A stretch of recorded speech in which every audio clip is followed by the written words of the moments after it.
Alhamdulillah, salatu wassalamu ala rasulillah sallallahu alayhi wa sallam wa ala alihi wa sahbihi ajma'in.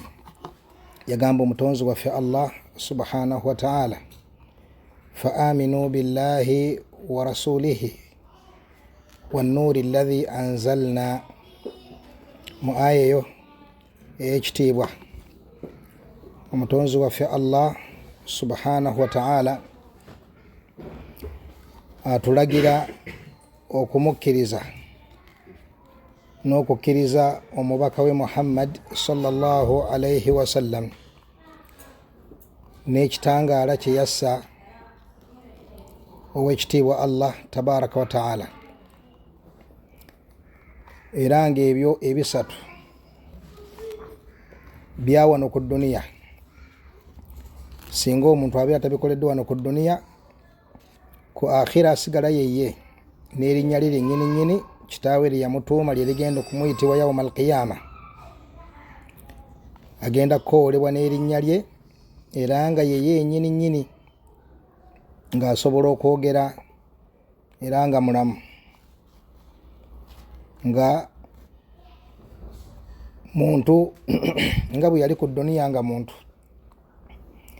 naye nga Allah subhanahu wa ta'ala takyasobola kukkiriza mu muntu oyo bukkiriza bwatakkiriza ku duniya, wadde omulimo gwataakolera ku duniya, naye nga yeye yennyini bw'ayagala okukabbara akabbara n'agamba nti Allahu akbar, bw'ayagala okusabbaha asabbaha n'aga subhanallah, bw'ayagala okuhallala akikola n'agamba nti la ilaha illa Allah.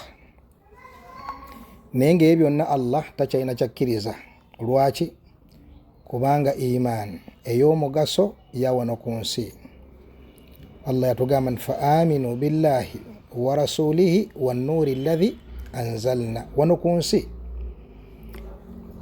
natutegeeza nti ku akhira imaani yaayo tegenda kugasa wabula kugenda kubeera kwejjusa. Kyava tugamba mu maaso nti yawma yajma'ukum li yawmi aljam'i dhalika yawmu at-taghabun. Taghabun ye muntu kutunuulira nga yakwata ekintu ekyalayisi n'akisigaza, n'akwata ekintu ekyebbeeyi n'akiwaayo. Eyo ye ghabun mu tijara n'ebintu ebisigadde. Kaakati wano agenda kutunuulira nga ekyali ekyebbeeyi byali ebyo ebimeka? Ebisatu. Kukkiriza Allah na mubaka we na wahi Allah subhanahu wa ta'ala gye yassa. N'olwekyo twesiimye tukyali balamu, tukyalina ebbeetu erisalawo gye tudda. Ekyo Allah yakiwa omwana Adamu. Asalawo obulungi agenda kuwona, atasalawo bulungi agenda kwejjusa, wala iyadhu billah. Saba Allah atutaasa okwejjusa okwo okutagasa. N'olwekyo olwaleero tuli bannamukisa nti tulina mukadde waffe Sheikh Siddiq Nasir Mubiru hafidhahullah nga tudde wano ku mutala Fiyush mu ggwanga erya Yaman, nga tweyambisizza akakisa k'okubeerawo kwe mu lukyala luno luyatukyalidde hafidhahullah, okubeera nga atuyitira mu bikolo bya manhaji y'abalongoofu abaatukulembera, al manhaj as-salafi, olw'ensonga bwe busiraamu bwennyini nabbi bwe yaleeta. Omuntu bw'abubeerako agenda kufuna al amun at-tam, agenda kufuna okuwona okujjuvu. Yalina tawhid n'agattako okutambulira ku nkola y'omubaka Muhammadi sallallahu alayhi wa sallam. N'olwekyo mu bufunze bwe tugenda okutambulira awo nga tusoma ekitabo kino usulu ad-da'wati as-salafiyya ekya mukadde waffe Dr. al-Allama Abdussalam ibn Barjas rahimahullah rahmatan wasi'a. Kyetukubiriza buli musiraamu yenna okukiteekako ebirowoozo gibeerenga emigaso gimutuukako nga bwe gituuse ku bano abali wano n'abeera ng'agiganyulwamu. Naam, tafaddali ya Sheikh. Assalamu alaikum wa rahmatullahi wa barakatuh. Wa alaikum assalam wa rahmatullahi. Mpozi Sheikh tunatandika twanjulira abasiraamu abali eyo nti muganda waffe Sheikh Osama Burhani Sendagire yagenda okubeera ng'asoma amatin nga Sheikh bwasharaha oba bwagagaziya. Wa barakallahu fikum. Naam, tafaddali ya Sheikh. إن الحمد لله نحمده ونستعينه ونستغفره ونعوذ بالله من شرور أنفسنا ومن سيئات أعمالنا. من يهدي الله فلا مضل له ومن يضلل فلا هادي له. وأشهد أن لا إله إلا الله وحده لا شريك له وأشهد أن محمدًا عبده ورسوله. يا أيها الذين آمنوا اتقوا الله حق تقاته ولا تموتن إلا وأنتم مسلمون. يا أيها الناس اتقوا ربكم الذي خلقكم من نفس واحدة وخلق منها زوجها وبث منهما رجالا كثيرا ونساء. واتقوا الله الذي تساءلون به والأرحام إن الله كان عليكم رقيبا. يا أيها الذين آمنوا اتقوا الله وقولوا قولا سديدا يصلح لكم أعمالكم ويغفر لكم ذنوبكم ومن يطع الله ورسوله فقد فاز فوزا عظيما. أما بعد، فإن أصدق الحديث كتاب الله وخير الهدي هدي محمد صلى الله عليه وسلم وشر الأمور محدثاتها وكل محدثة بدعة وكل بدعة ضلالة وكل ضلالة في النار. أما تينا مالونجي مجفوغا الله سبحانه وتعالى مسابا سوكسا سيني mirembe ku ekitiibwa Muhammad sallallahu alayhi wa sallama. Twebaza mukadde waffe Sheikh Muhammad Quraish Mazinga hafidhahu Allahu tabarak wa ta'ala ne baganda baffe bonna b'ebitiibwa bwe tuli nabo wano mu kibuga kino mu kitundu kino eky'ebbeeyi butuufu ekyatuwadde essanyu eringi okukituukamu n'okusinkana ku baganda baffe abalungi abafaayo biidhinillah ku manhaji entuufu, manhaji y'abasahaba, manhaji yatusibiira okunyweza wekitiibwa nabbi waffe alayhi salatu wassalaam. Essanyu lino biidhinillah tugenda tambulira wamu mpola mpola mu kiseera kino okuba nti twejjukanya n'okwongera okutunula ku misingi egya da'wa entuufu, da'wa as-salafiyya. Bwe twogera da'wa as-salafiyya tugenda kwongera ogikoonako maaso awo, naye obufunze twogera ku da'wa ya nabbi sallallahu alayhi wasallama, twogera ku da'wa ey'abasahaba. nga bwe tujja okulaba mu kitabo Sheikh ajja bitulaga biidhinillah. Ekitabo ekiri mu maaso gaffe kiyitibwa usulu ad-da'wa as-salafiyya kya Sheikh Abdussalam ibn Barjas ibn Nasir al-Abdul Karim rahimahullahu tabarak wa ta'ala. Tugenda mulaba ebitontone ebimukwatako, omukwamanya abaafanga bato muto, naye ebitabo bye n'engeri gye yalukangamu ilmu yali ya mugaso nnyo mu kiseera ekyo ekitono, myaka gyali mitono ddala kwe yafiira 38 rahimahullahu tabarak wa ta'ala. Alinga mumanyi omulala yafanga muto wa 35, yali ani yagase nnyo nga myaka gyali mito nnyo 35. Al-Hafidh al-Hakami rahimahullahu tabarak wa ta'ala yali hafidhu amanyi nga bagamba ng'erinnya lye yakwata ilmu nyingi mu myaka egyo emitono ddala rahmatullahi alayhi.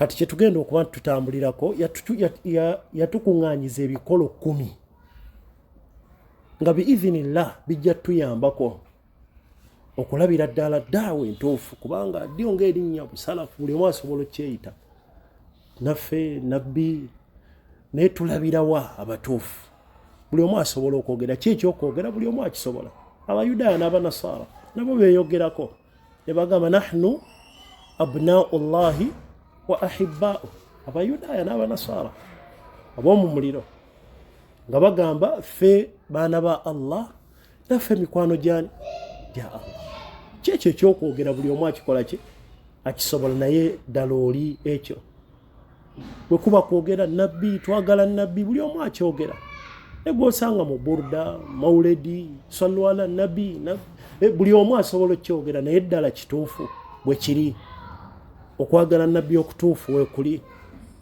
kati sheekh ebikolo bino bye yatukuŋŋaanyiza bitujjirayo okutegeera ddala yani ffenna tusobola okwogera naye bw'obiraba olwotula mu kikolo ekyomunaana ono nno avaamu wadde ayogedde naye bweba weetegereza obusalafu obutuufu takiri ye wadde ayogera naffe nabbi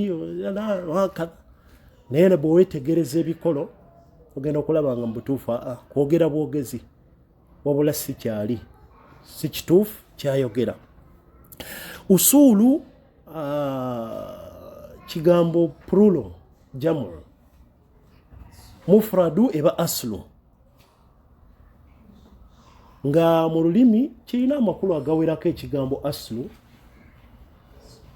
naye amakulu ge twagala wano era ge tugenda ozimbirako mayubna alaihi ghairu ebirala kwe bizimbirwa nga bwolaba ennyumba nti eba n'ekikola eri wansi musingi n'ozimbirako n'ogenda ng'okola ki tosobola nyumba gitandikira mu bbanga ku mwaliro gwakubiri gwakusatu tekisoboka ekyo etandikira wansi nojja ng'okola ki kati bye bino ebikola ebisooka otunuulirwa ku ddaawa entuufu ey'obusalafu usul ya muasir kyetutegeeza ne addaawa assalafiya ye ddaawa ya nabbi sallallahu alaihi wasallam ne basahaba oba bwe twogera addaawa assalafiya tutegeeza ekyo nabbi kye yaliko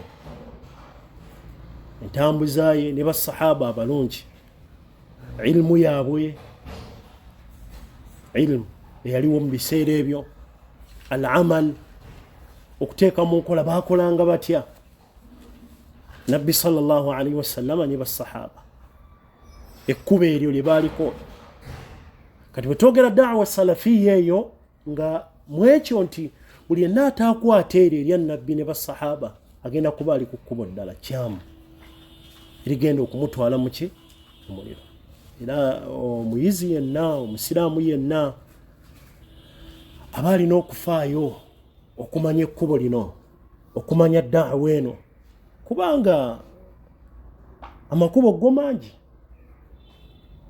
kati bw'otamanya ekkubo lino ttuufu oyinza okwekanga nga oli makyamu allahu almustaan ekirala kyennyongera okukkaatiriza nga tunnatandika nti daawa eno bwe tuga assalafiya nga bwe nkikkaatiriza nti daawa yani ya nabbi ne basahaba si kakundi ng'obukundi obuvumirirwa bw'ogenda okulaba mu Qur'an ne mu bigambo bya sheekh ajja kikoonako sheekh abdussalam rahimahullah salafiya tutegeeza daawa ya nabbi so si kuvumira buno obubinja obwajja bw'ogenda okuwulira mu'tazila asufi alkhawarij kantuka toteekula salafiya n'ogiteeka mu kye mu bubinja obufaananako bwe butyo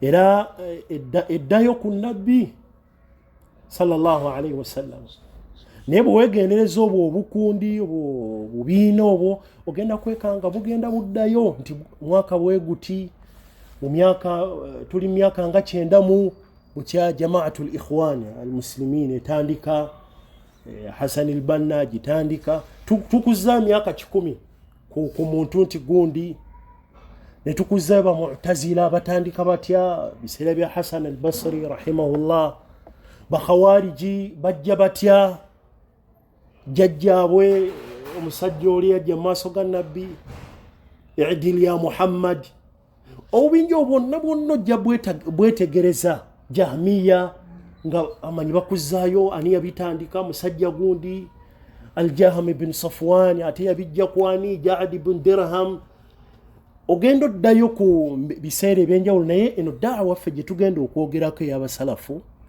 oddayo ku da'wa ya nabbi yennyini gye yajja nayo alayhi salatu wassalam tegenda kuzzayo ku sheekhe gundi mu kiseera bwe kityo omusajja gundi yajja la era okuzza olusi ku bamanyi abaddawa eno kuba nti bagiza obujja tebagamba Sheikh Muhammad bin Abdul Wahhab we yajja si da'wa mpya gye yaleeta nti alina kye yateeko la yali azza bujja embeera yali enoonese nga abantu abazzaayo ku ekyo nabbi waabwe kye yaliko sallallahu alayhi wasallam. Kati ebikolo bino bye tugenda okulaba yenna gw'onaalaba nga abinywezezza ye munno omutuufu ali ku da'wa entuufu ne bw'abeera eyo mu China ne bw'abeera mu Amerika ne bw'abeera bwe tuba mu Uganda ng'ali mu kyalo eyo wansi naye ng'olaba entambula ye eno oyo ye munno ddala omulungi ali ku da'wa eyo oba omumanyi oba tomumanyi mwali musinkanyeeko temusinkanangako. Kakati kyetaaga omuntu yenna yenna afaayo ku ddiini ye ayagala okuwona kuba ebibinja byo bingi nabbi nga bwe yatulaga ebisukka mu 7 ng'ekibinja ekigenda okuwona nga nabbi bwe yatulaga kiri kimu kyetoolodde ebibinja ebyo ebingi. Kati omukkiriza afaayo asaana okumanya kyekiriwo ekyo kikola kitya kyeyisa kitya kitambuza kitya era n'otunula newetegereza nti atalina bino tabeera ku mulamwa mutuufu.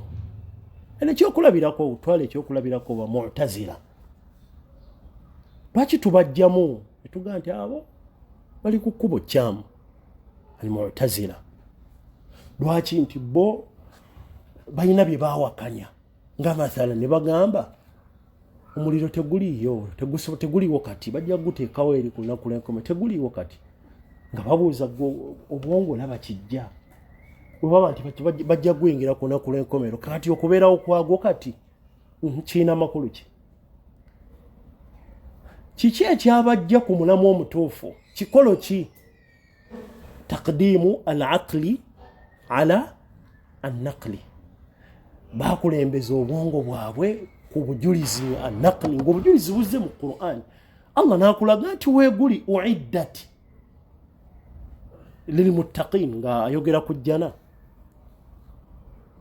ne ku bakafiri ku muliro gwe yagamba uiddat lilkafirin bweri uiddat lilkafirin ng'akulaga ku ki ku muliro obujulizi buzze naye yagamba obwongo nga tekikola ki kati ekyo ne kibajja ku da'wa ya nabbi ku da'wa y'abasahaba ng'owetegereza nti buli anaakulembeza entegere nga bamuleetedde obujulizi buli awo mu maaso ge ye n'aleeta endaba yenze ndaba ng'omanya nti ono ekyo ekimujje ku mulamwa gwani wannabbi ne bwe baaliganye kino ffe tulaba okwagala ne nabbi ne bwe yalizze n'agaana amawuledi ffe era twaligakuziza kuba ffe tulaba ng'omanya bano ekibajje ku mulamwa omutuufu kulaga nti obwongo bwabwe bwesera nnyo bukola nnyo okusinga n'obujulizi obuli mu maaso gaabwe obujulizi obutuufu obuli mu Qur'ani n'obuli mu sunna z'owekitiibwa Muhammadin sallallahu alayhi wasallam.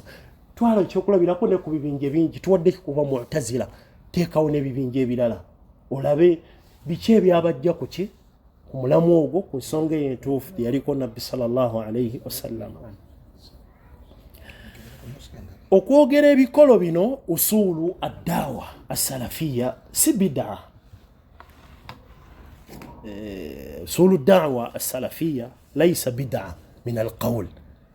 Tubali tukoze bid'a okuba nti tubiteekulamu ne tukulaga naam si nabbi nti yabirekawo tiyaleka abirambuludde nti ebikolo 2 10 la ne ba imma banene abamanyi abanene bajjanga beetegereza mu bujulizi otongero tugondeza ilimu otusembereza ilmu nga batusembereza ilmu ne bajja nga bateekullamu nga bw'olaba mathalan empagi za la ilaha illallah.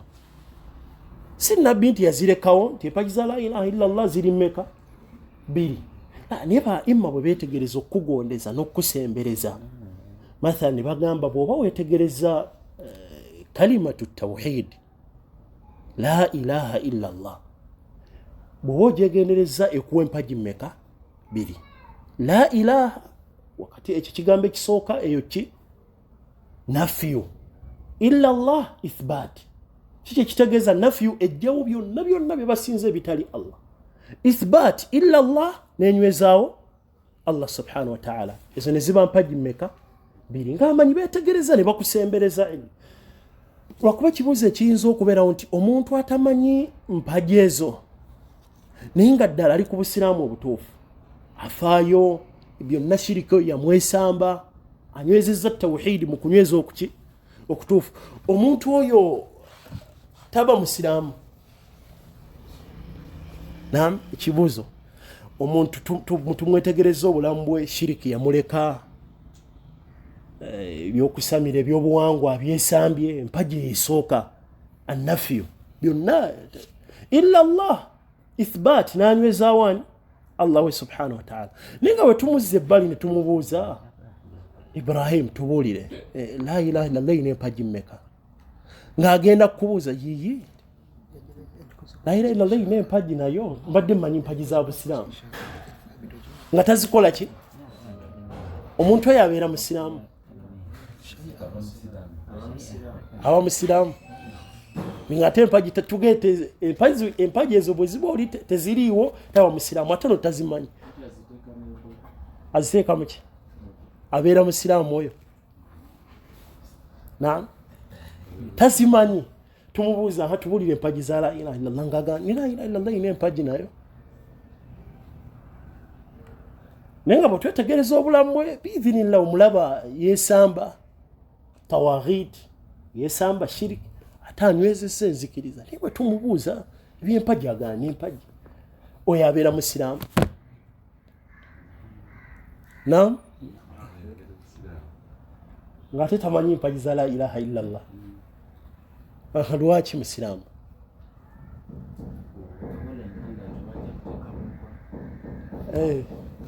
Tatubanja kumanya fa'alam. Naam.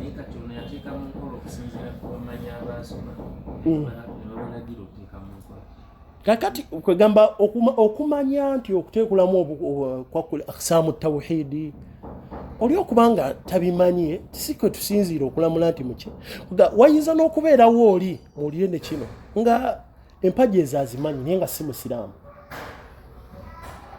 Kisoboka ekyo nga bwe tumugira okunnyonnyola empagi la ilaha illallah ina nafiyu ina ne ithbat naye nga si muki? Kisoboka ekyo nga neddaali aliko ddene dokita mulamba naye nga si musiraamu. Ng'ezo empagi bwe kuba kuziteekulla naye nga ate tugenda okulaba mukubi wa bitabo naye nga kyokusomesa empagi nga bw'oyinza okukiraba kati boddayo waffe mu masomero. Ogenda mu masomero agamu, mu masomero gaffe n'osanga nga seeka gwe balina ow'amaanyi mu ssomero asomesa tawhidi. Kati tulina tawhidi wa thalitha idadi ajjuddemu okuvumirira bid'a, bubi bwazo. Zenna gwe mmanyi omusomesa namusanga yamusomesa kitaba kino naye nga bid'a zonna nnyingi zikuŋŋaanidde ku ye. Naye nga wali mu kibiina yasomesa abaana nabbi yagamba ate obubi bwa bid'a, hadithi ya Aisha yagisoma naye nga zakola ki? Naye bwe kuba kugira hadithi erina mu mutwe azikwata azisomesa naye nga byaliko biki? Kati kisoboka okubanga omuntu zino empagi azimanyi naye nga ate si kyakola ki? Tali ku mulamwa mutuufu. N'ebikolo bino bye tugenda okwogera naam oli asobola okubimanya ki ne tunulira obulamu bwe nga ali ku biki? Ali ku birala nnyo. Ekyo kikulu nakyo okukimanya biidhini subhanahu wa ta'ala. Mukadde waffe sheekhe kivuddeyo. Barakallahu fikum. Kakati okwogera kino kyentuuse wano okuga nti ebikolo bino bireeta si bid'a. naam nabbi teyabirekawo naye abamanyi mu kutugondeza ilmu batunuulira obujulizi ne baagala otusembereza nti kati la ilaha illallah bw'oba oyagala ogitereeza bulungi weetegereza empagi zino nti olina nafiyu olinaani ithbaat. Kati daawa ya nabbi entuufu amanyi bwe bagitunuulira nabbi yagitambuza ati abasahaba balina bye baagala okukusembereza nti bw'oba weetegereza bino daawa ya nabbi bweti bwe yatambulanga, daawa y'abasahaba byetegereze mu daawa yaabwe bweti bwe yakola ki bwe yatambulanga, babikugondeze bikugireyo daawa eyo entuufu, bikugireyo entambula eyo entuufu gy'olina okuba nayo. Neŋŋamba ekirala nti okwogera ku bikolo bino si bidaa, kubanga nabbi naye alina ebikolo bye yatulekerawo nga tannafa naye nnyini n'abikozesa sallallahu alayhi wasallam. Nga hadithi eri eya iftiraq al umma, kweyuzayuzaamu kwa umma okugenda okubeerawo, nabbi yagamba atya bwe yali atulekera ekikolo kye tulina onyweza abaagala okuwona. Mu hadithi yagamba ma ana alayhi alyawma wa ashabi, abagenda okuwona be bagenda okubeera ku kyendikonza olwaleero ne basahaba bange, mithlu ma ana alayhi alyawma wa ashabi. Naini ya hadithi bukunganya makoko ninga malungi inshallah. Ekyo kiringa kikolo kye yatuteerawo nti buli ayagala okuwona olabe omuntu ono nno ye mulungi ono si mulungi, tunuulira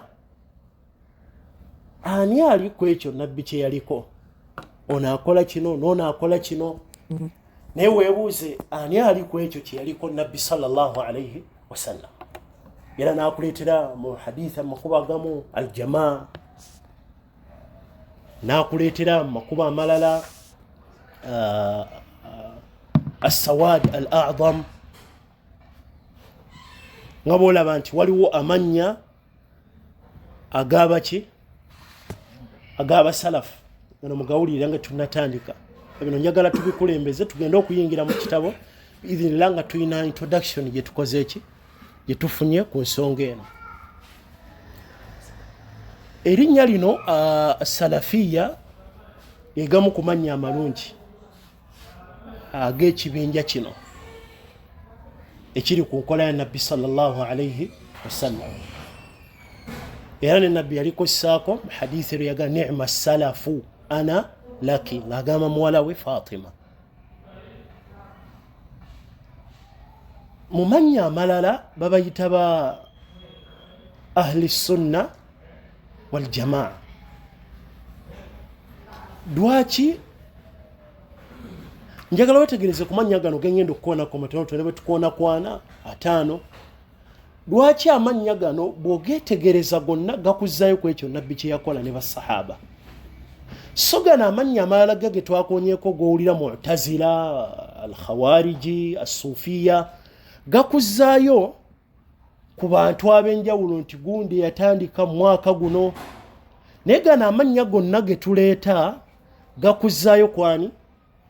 Ku nabbi waffe sallallahu alayhi wasallama n'enkola ey'abasahaba. Kati ahli sunna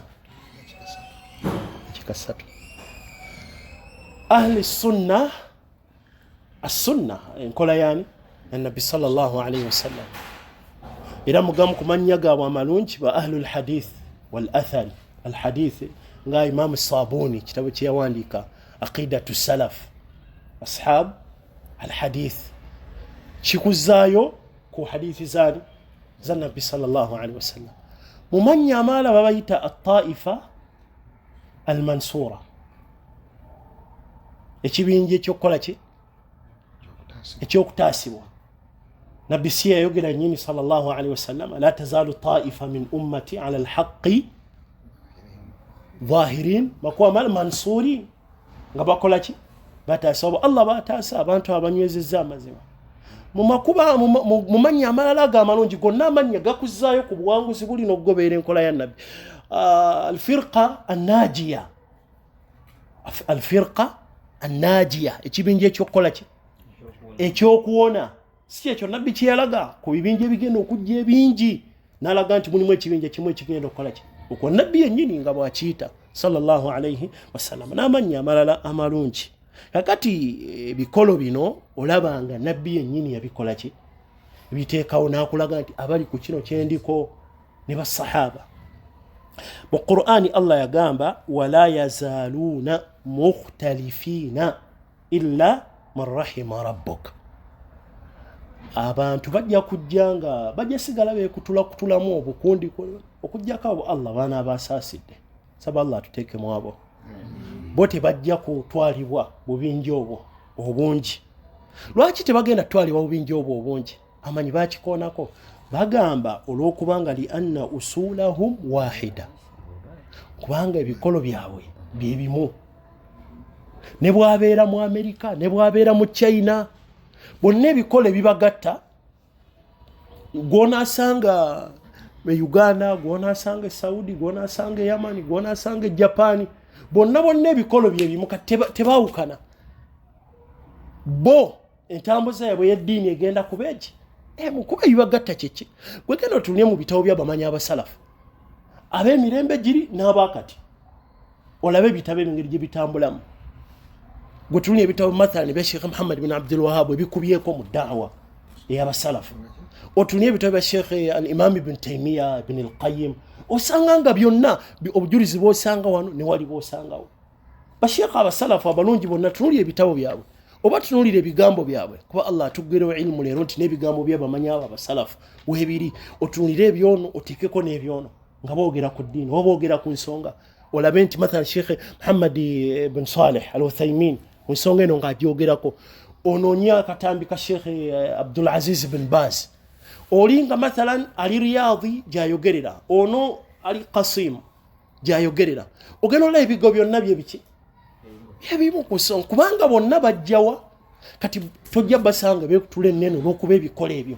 Kakati ekyo kigenda okugatta embeera ennungi obusalafu obutuufu nga tutegedde ebikolo nti ne bw'onaabeera eno n'ono ali eno mwenna ebikolo bigenda kuba bye bimu. Osanga eddiini nga yeeyo mu mbeera ennungi efaananako bwetyo. Ekireetera abantu okwekutulamu n'osanga ono ayogera kyonna kubanga tebalina bikolo bibagatta kwe batambuliza ddiini yaabwe. Kyova osanga mu kibinja nga bonna babuze naye ng'onaaga gundi mubuze nga nabo bennyini bali awo bwe batyo. Ekyokulabira ky'oyinza otwala bakhawariji mu khilaafa ey'aba Umawiya wajjawo ebibinja bisatu nga byonna byali by'abakhawariji. Madhabu gaabwe kukaafuwaza takfir etaliiko obujulizi. Be bayita ba Azariqa, ekyo kibinja ky'abakhawariji kyaliwo mu gundi ya khilaafa oluvannyuma lwa khilaafa ey'aba Umawiya. Aba Azariqa ne bajja Najdat ne ba al-Ibadhiya. Bonna abo ebyo ebibinja bisatu baali bakhawariji. Naye ng'ate buli kibinja kikaafuwaza kinne waakyo. Oba kitegereka nti osobola okusanga bannabidda abennyini mu bibinja be babeeramu ng'ate ono agira ono mubuze ono kati bonna bano bibinja bisatu byali ku mulamwa mufu min firaq al-khawarij. Najdati, Baadhiya, Azariqa. Naye nga bano bakaafuwaza bano ne bano bagaba bano bakaafi ne bano bagaba tebalina bikolo bibakola ki bibagatta. Ne usulu da'wa as-salafiyya bw'ozitegeera obulungi mugenda kubeera wamu. Entegeera nga mwenna yeki yemu, yentegeera ya nabbi, yentegeera y'abasahaba, yentegeera y'aba-imma. Kyembage nti osanga ba-imma ng'onaali n'onaali naye nga bonna genda bugezi mu bitabo byabwe osanga ng'ono yawandiika ekitabo myaka bwegiti ono myaka gino naye nga byonna ogenda okulaba bikola ki bikwata. Usulu da'wa as-salafiyya zannyonnyola mu bitabo Sheikh yazitufundizawo naye mu bitabo mweziri zikubyeko. Laba nga ekitabo kya Imaamu Abu Abdillah al-Imam Ahmad rahmatullahi alayhi usulu sunna. Era bwatu byakitandika usulu sunna indana. Yazinnyonnyola bulungi n'akugirayo ebikola ebyo da'wa entuufu ey'abasalafu kweyina okukola ki kweyina okutambulira. Naye wano Sheikh kye yatukolera ekirungi zitufundiza ng'azijja mu bitabo ebyo byaki ebyenjawulo biizini subhanahu wa ta'ala. Era nga mmaliriza wano mu kamu ku bubonero obunene kwolabira bannabbidaa kwe kubanga bo tebalina bikolo ebyo. Tebalina bikolo ebyo ebirungi nti lwaki bwe muba mutaddewo amawuledi mugatambuliza ku ki mutaddewo burda kuki tebalina kikolo era ogenda basanga nga buli omu byakola amawulidi ge Uganda oyinza ogasanga malala ku ge Misiri nosanga kati waliwo emabega kaawa ge Sudani etwalabangako nga kugabeerako ne keeki ne bagira nga bolazi birthday goge mawulidi gaabwe bagajaguza ne bajja ne bamusalira keeki basalira nabbi keeki ne bagenda nga bagigabula tebalina kuki kwe batambuliza nti bakali bataddewo mawulidi bagifudde ddi etambulira kuki ng'ekikolo osanga ojja genda mu bitundu ebirala nga nabo etambuza yaabwe ki abalala ejja kuba yakubuzo nga nayo ge mawulidi gaabwe abalala ogenda Uganda nga go mawulidi gaabwe gabagapiraawo buli kitundu osenga entambuza eriki yanjawulo abalala balinamu okukola ki kiyamu bayanirize nabbi ate mu bitundu ebirala ebyo tebabirinamu obuvuyo obwo nti bayimirira omubaka atuuse n'embeera ezikola ki ezifaanako bwesityo idhini subhanahu